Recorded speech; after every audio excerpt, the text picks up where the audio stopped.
बड़ी बात पर, हर हमारे तीज त्योहार पर, हर चीज़ पर जिस तरह ऑब्जेक्शन उठाया जा रहा है, तो अगर हमसे ही इतनी दिक्कत है तो हमारे साथ तो भाई फिर इलाज कराने में भी आपको दिक्कत होगी। तो अगर आपको दिक्कत है तो उसी दिक्कत का इलाज भी हमारे पास है। आप चाहेंगे तो हम आपकी अलग विंग बनाकर और आपका इलाज करवा सकते हैं। ये आखिर ये जो थूक जिहाद चल रहा है, हर चीज़ में थूकना, मलमूत्र जिहाद जो चल रहा है, हर चीज़ में मलमूत्र मिला देना, ये जो अलग अलग तरीके का लंगोट जिहाद चल रहा है, ये सारे जो जिहाद चल रहे हैं, इसके पीछे की मानसिकता क्या है?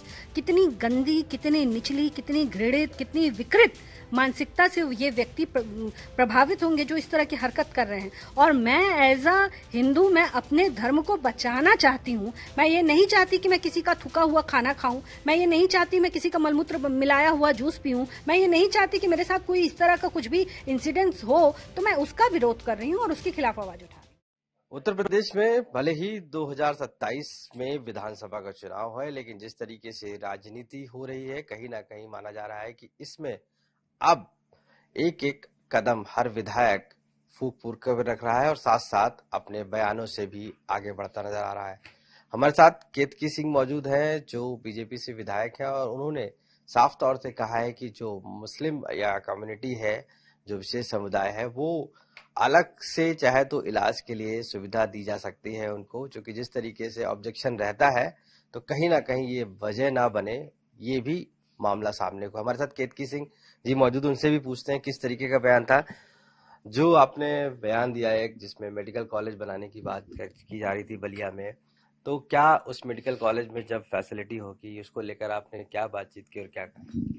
देखिए, मैं सर्वप्रथम तो आपके इस चैनल के माध्यम से, चूंकि आज तक एक अच्छा चैनल है, उसको सब लोग देखते भी हैं, तो मैं धन्यवाद देना चाहूँगी अपने मुख्यमंत्री योगी आदित्यनाथ जी को, जिन्होंने बलिया जिले को, जिसको लोग एकदम पिछड़ा और अछूत जैसे उसको छोड़ दिया करते थे पिछली सरकार, उसको हटाते हुए, उसको तोड़ते हुए महाराज जी उस जिले को भी आगे विकास के रथ पर ले जा रहे हैं।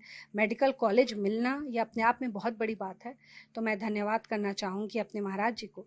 और दूसरा विषय जो मैंने ये कहा, अलग विंग की बात जो मैंने कही, वो मैंने इसीलिए कही क्योंकि जिस तरह का माहौल लगातार हिंदू विरोधी बनता जा रहा है और हर छोटी बड़ी बात पर, हर हमारे तीज त्योहार पर, हर चीज़ पर जिस तरह ऑब्जेक्शन उठाया जा रहा है, तो अगर हमसे ही इतनी दिक्कत है तो हमारे साथ तो भाई फिर इलाज कराने में भी आपको दिक्कत होगी। तो अगर आपको दिक्कत है तो उसी दिक्कत का इलाज भी हमारे पास है। आप चाहेंगे तो हम आपकी अलग विंग बनाकर और आपका इलाज करवा सकते हैं। आपको लगता है कि ऐसे लोग जो हैं अलग से उनका इलाज भी होना चाहिए, क्योंकि जिस तरीके से अगर साथ में रहेंगे तो कुछ विवाद पैदा होगा, और या इस तरीके के ऑब्जेक्शन हो गए, फिर चाहे वो थूकने वाली बात रही हो या इससे पहले और तरीके के इंसिडेंट सामने आए हो?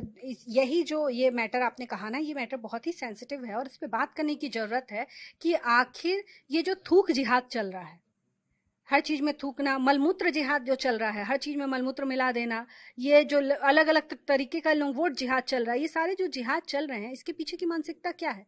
कितनी गंदी, कितनी निचली, कितनी घृणित, कितनी विकृत मानसिकता से ये व्यक्ति प्रभावित होंगे जो इस तरह की हरकत कर रहे हैं। और मैं एज अ हिंदू, मैं अपने धर्म को बचाना चाहती हूँ। मैं ये नहीं चाहती कि मैं किसी का थूका हुआ खाना खाऊं, मैं ये नहीं चाहती मैं किसी का मलमूत्र मिलाया हुआ जूस पीऊं, मैं ये नहीं चाहती कि मेरे साथ कोई इस तरह का कुछ भी इंसिडेंट्स हो, तो मैं उसका विरोध कर रही हूँ और उसके खिलाफ आवाज उठा रही हूँ।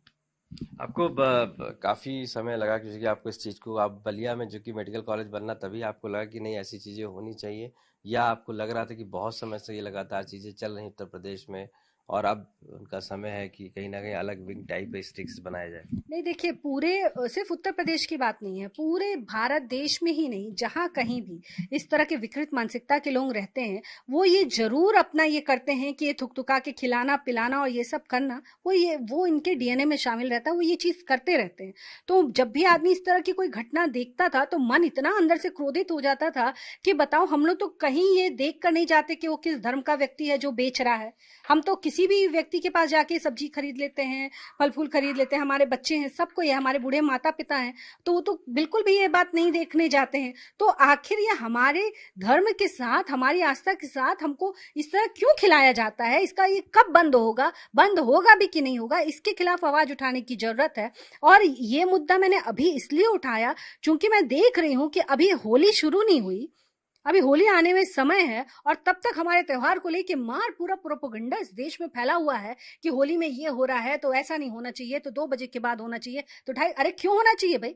होली त्योहार है, पूरे दिन है 14 तारीख को। हम 14 तारीख को खुलेआम डंके की चोट पे होली का त्योहार मनाएंगे। जिसको बचना है वो अपने घर में बच के बैठा रहे, और अगर नहीं बच सकते तो इस बात के लिए आप हमको नहीं बांध सकते हो कि हम त्योहार कैसे मनाएंगे और किस तरह मनाएंगे। ये हम कदापि स्वीकार नहीं कर सकते। होली और ईद एक ही दिन है, तो उस वजह से भी कहा गया कि आगे पीछे कर लिया जाए, और एक गंगा जमनी तहजीब की भी बात करते रहते हैं। तो क्या गंगा जमुना तहजीब निभाने का ठेका क्या हिंदुओं ने कोई कॉन्ट्रैक्ट लिखाया है क्या कि हम ही को करना है? अरे भाई, जुम्मा 52 बार आता है, होली 1 बार आती है। हम 51 बार आपको परहेज करते हैं। आप दिन में 5 बार उस लाउड स्पीकर से जब आप लोग बोलते हैं, जो भी अपनी प्रार्थना करते हैं, हम सुनते हैं कि नहीं सुनते हैं? दिन में 5 बार सुनते हैं। और साल में 1 बार हम त्योहार मनाने जा रहे हैं, तो उसमें भी आपको प्रोटोकॉल चाहिए, आपको विशेष दर्जा चाहिए।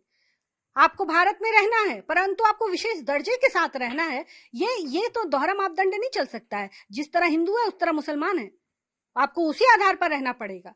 और अगर भाईचारा निभाना है तो शुरुआत आपको करनी चाहिए। ये होली का त्योहार है, चलिए भाई लोग अपने मस्जिदों से ऐलान कराएं कि हर मुसलमान जाके और हिंदू बस्तियों में जाकर उनके साथ होली मनाए, सद्भावना की शुरुआत करें। देखिए हम लोग ईद में कैसे टोपी लगा लगा के पहुंचते हैं, परंतु सिर्फ ये कहना कि टोपी लगा के हिंदू पहुंचे और मुसलमान सुंदरकांड का प्रसाद ना ले सके, तो ये दकियानुसी विचार मैं नहीं मानती हूँ। आपको लगता है कि आपने सीएम योगी आदित्यनाथ से इस बारे में कहा है और वो इस पर फैसला लेंगे? नहीं, मैंने महाराज जी से अभी इस विषय में हम लोग की कोई 1 to 1 बात नहीं हुई है। ये मेरे मन का भाव था as a citizen of India, जो मुझे मेरे संविधान ने मुझे जो ताकत दी है, मैं उस आधार पर कह रही हूँ। और मैं उस आधार पर भी कह रही हूँ कि मेरा एक कर्तव्य है अपने परिवार के प्रति, अपने धर्म के प्रति, अपने देश के प्रति, कि भाई ये चीजें होना बंद होनी चाहिए। इनके खिलाफ आवाज उठाने का पीक टाइम है। अब इस समय हमको आवाज उठानी चाहिए, ये बंद होनी चाहिए हमारे साथ। हम किसी को थूक के नहीं खिलाते, हम किसी के जूस में मलमूत्र मिला के नहीं पिलाते। हम क्यों सहते हैं ये सब? और ये सब हमारे साथ जानबूझ के किया जा रहा है। ये गजवाए हिंद और ये सारे नारे दिए जा रहे हैं, हिंदुस्तान को बांटने, छाटने, काटने की तैयारी हो रही है। तो इसका विरोध अगर अब भी नहीं करेंगे तो कब करेंगे? धन्यवाद बात करने के लिए। तो केतकी सिंह जी मौजूद थे। साफ तौर से मानना है कि अब अगर इसका विरोध नहीं हुआ तो फिर कब होगा, क्योंकि जिस तरीके से चीजें फैल रही हैं उनको रोकने की जरूरत है, और इसकी शुरुआत कहीं ना कहीं विधायक बीजेपी से बलिया से केतकी सिंह ने की है।